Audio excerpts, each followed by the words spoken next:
Hi everyone! I hope you've all had a good week. Today we're going to carry on thinking about God's attributes, and I'm going to be talking about God being eternal. So what does it mean that God is eternal? Well, He's not bound by time. Psalm 90 verse 2 says, "Before the mountains were born, or you brought forth the whole world, from everlasting to everlasting you are God."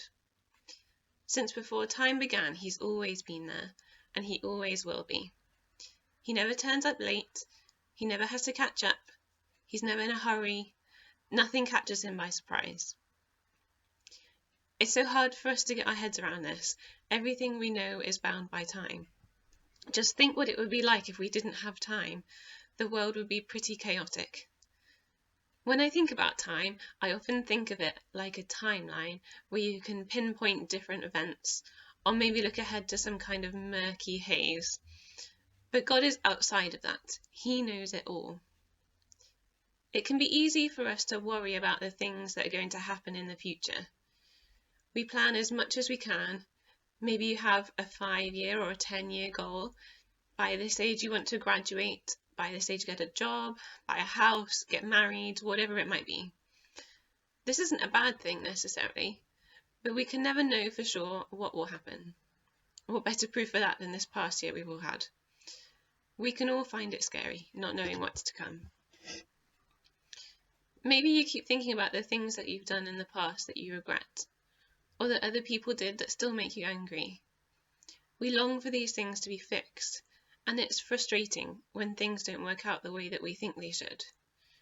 But in Ecclesiastes 3 verse 11 it says, "He has made everything beautiful in its time.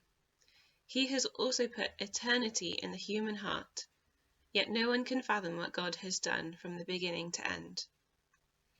God will resolve everything, and we long to see that and understand how, but we can't see it all yet. What we can do now is trust God with our time.